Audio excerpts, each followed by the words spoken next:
My name is Dr. Sarah Chidiberejo and you're welcome to my channel. Here we discuss all things education, we dive a little bit into lifestyle, and of course we bring you gist. Today we're diving into the world of academic research. I know from experience as a lecturer that there are those who struggle with writing. This video is for you. If you conduct any kind of research, this video is for you to provide you solutions by offering you the 10 must-have skills for successful academic research. In academic research, success often hinges on mastering a specific set of skills. Whether you're a student, you're a budding researcher, a seasoned academic, having the right skills can make all the difference in your research journey. So in this video, I will explore the 10 must-have skills for successful academic research. Stick around till the very end. The last tip is so important because you won't want to miss out on these essential tips. But before we begin, I want to encourage you to please subscribe to my channel. Share the content and press the like button. I want to offer solution to everyone who needs it. I am a researcher. I am a lecturer. I know what students go through. I've received very positive feedback from so many people across the world regarding the content that I share in the world of education, and especially with respect to academic research. I want you to please not only subscribe, to also share the content with as many people who need it, and you never know who, so share to everyone. And then also press the like button. Putting together content like this takes a lot of time, but I'm in it for the long run, so please encourage me by subscribing, sharing, and liking my content. Skill number 1 is critical thinking. Critical thinking entails the ability to analyze, interpret, evaluate, and make a judgment about what you read, hear, say, or write. Academic research requires a keen ability to analyze information critically, question assumptions, and evaluate evidence. Developing strong critical thinking skills will help you make informed decisions and draw meaningful conclusions from your research. You read a piece of work, you're able to make sense of it. And not just make sense of it, but you're able to reach a conclusion or make your own judgment just by what you've read. Critical thinking, therefore, entails that a researcher or a student, a budding researcher, an established researcher encounters multiple sources, and in future videos, I'll share with you some credible academic sources. But it's important that you look up multiple texts to be able to think critically, because if you just concentrate on one piece, you won't be able to properly analyze or to compare. So, critical thinking is a very important academic skill, an academic research skill to possess and to hone and to build for you to excel in your work as a researcher. The second skill to possess is the ability to effectively communicate, effective communication. Whether it's writing research papers or presenting your findings or collaborating with others in your field or in your class or in your research method seminars, effective communication is crucial. Being able to convey your ideas clearly and persuasively will enhance the impact of your research. Again, in the future, I will introduce you to tests and resources that will enable you know how to use the right language, because there's a way to write in academic research. There are tenses that we use, there are verbs that we use, there are nouns that we use to be able to communicate our ideas effectively. And so it's an important skill to not just possess, but again, to hone, to build upon, and to learn and to utilize. And again, I'll keep reminding every researcher, the best way to know how to write is to just begin writing. You need to put pen to paper. And as you do that, You will learn, you will make your mistakes, you'll get the no's from peer reviewers. But as you get the no's, don't give up. The yeses will begin to come. But giving up is not an option. So, effective communication is the second skill that academic researchers need to possess. Skill number 3 is time management. Academic research involves juggling multiple tasks and deadlines. You may have a conference to attend. You may have a paper to turn in at a journal. You may have commitments in your other work and activities. So many things. So it's important that you balance all of this. Mastering time management techniques will help you stay organized. It will help you meet your deadlines and your other commitments. And most importantly, it will help you maintain a healthy work-life balance. Because what's the point of doing research if at the end of the day you break down? You want to be sure the things that you commit to. You need to ask yourself the key question, do I have the time for this? But if, for instance, you're doing a PhD or you're doing your master's, there are particular time frames designed by the institution for it. So you want to split the time effectively and say, okay, I'm going to do my introduction at this point, I'm going to do my literature review, I'm going to organize my referencing and all of that. You want to be sure that you pull up a calendar and look at it and dedicate time to each task and responsibility you have as a researcher.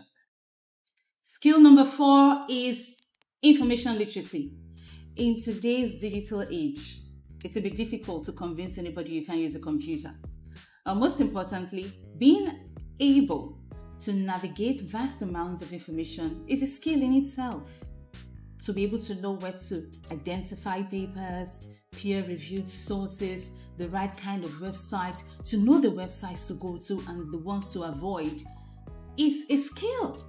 And those are not things that you just acquire. You're not born that way. You have to learn them. You have to come to platforms like mine to learn the kind of places you can go to get information. Because if you don't get the right information, you will fail as a researcher, simple and short. Being literate in finding, that is knowing how to find, evaluate, and synthesize information from various sources will indeed enrich the quality of your research. I mentioned earlier, we build on the shoulders of giants as researchers. So you have to go look at the different resources, be able to critically think through them, be able to now reach conclusions and then apply them in your work. In academic research, it's all about details. You need to pay attention to those details. In every choice you want to make, whether it's about your methodology, about your method, your structure for literature, your referencing techniques, everything matters. You need to ask the journal, what kind of reference style do you apply?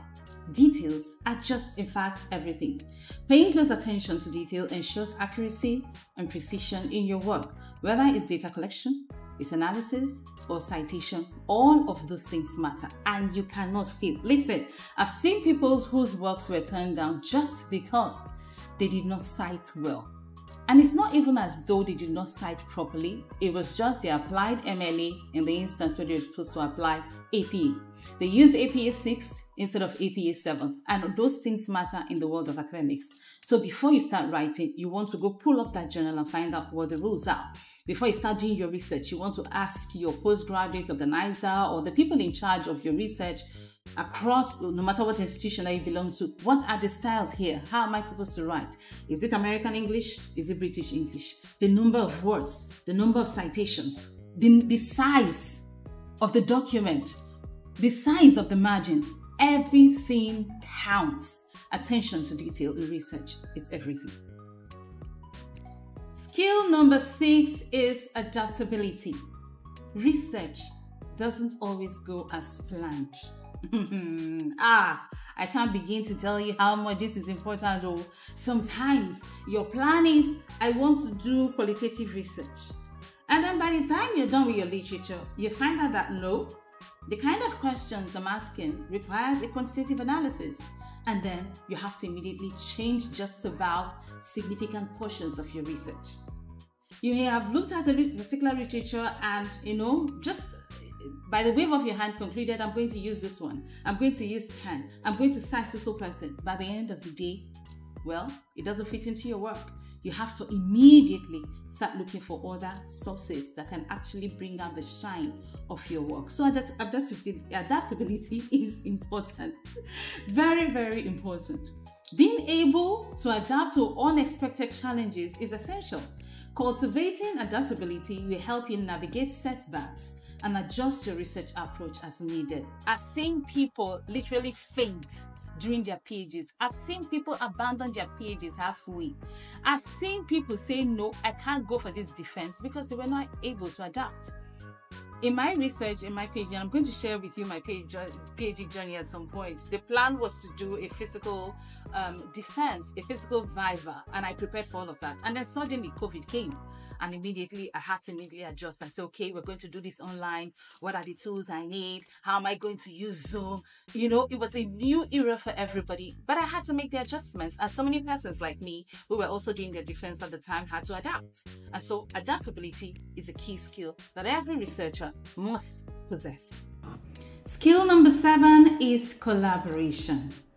As a researcher, you need to learn to work with others and to be able to split responsibilities. Sometimes you're writing a paper together, sometimes you're planning a presentation together, sometimes you're planning a research event together. And so collaboration is really, really important. Research often involves collaboration with others. Mentors or interdisciplinary teams, people who are not in your neck of woods, sometimes you find yourself working with them. Building strong collaborative skills will therefore enhance your ability to teamwork, foster innovation, and broaden the scope of your research.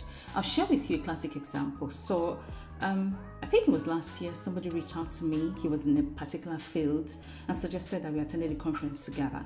And it was such a beautiful experience working with somebody else. Even though that particular experience wasn't that good because the person wasn't quite collaborating at the level that I expected, being able to venture into another world was really beautiful. And again, I'm going to share my experience. I was able to attend a conference in Kenya, and it was the most beautiful experience. And I'll share with you my journey in Kenya and everything that happened. But collaboration is really important. One needs to be open and free and open to ideas and flexible to be able to work with others. Sometimes the experience is great, some other times, but there's always something to learn. And research sometimes calls for collaboration.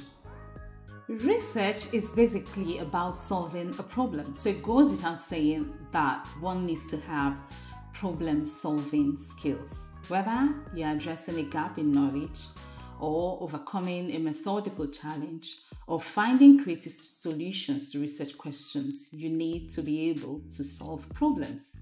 Sometimes you're looking into a particular piece of work that is not popular. In my experience, for instance, I know I had to contact a professor in Austria to be able to solve one problem. Imagine I didn't know how to use a computer. Imagine I didn't know how to send an email. Imagine I did not even have the guts to do so, because this is like one of the top persons in my field. And graciously, in less than 48 hours, he reached back to me and problem solved. At a particular point, I was the one teaching my supervisors my work. And that's what you do, actually, if you do a proper PhD work.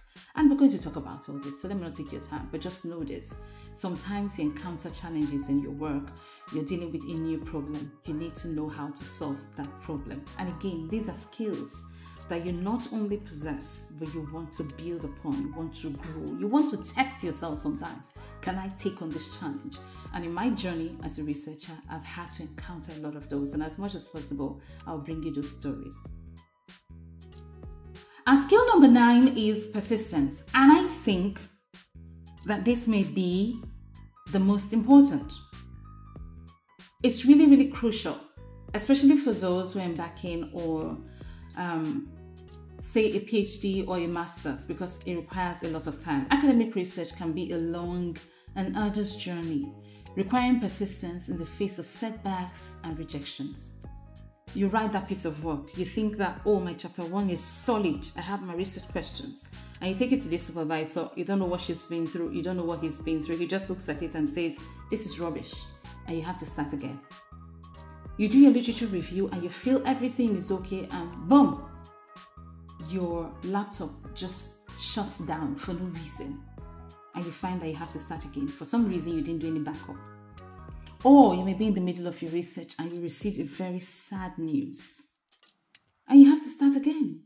Or you have to take some time away, but come back knowing what the end point is.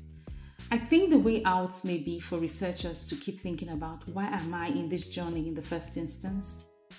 Cultivating persistence will keep you motivated, resilient, and ultimately lead you to success in all your research endeavors. So I believe that this one is really important. Now on to the last skill, curiosity.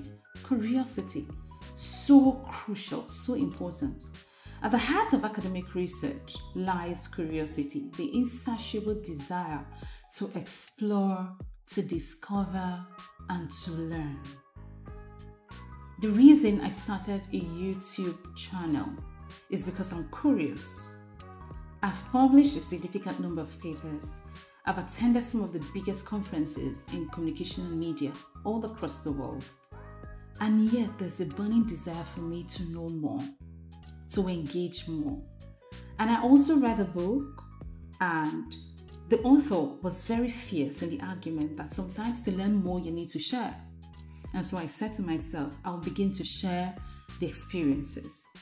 Because the more I share, the more I learn. The more I share, the more I'll be compelled to go digging for more, that I may share more. And you know the basic principle, when you give, you receive. So curiosity is a fuel. It's like, it is the fuel that burns you on the inside to be better. It will make you explore. It will inspire you to make groundbreaking, earth-shattering discoveries that could virtually change the world. Look around you. Everything that you see is a product of someone's research. And there you have it. 10 must-have skills for successful academic research. Which of these skills do you think is most important?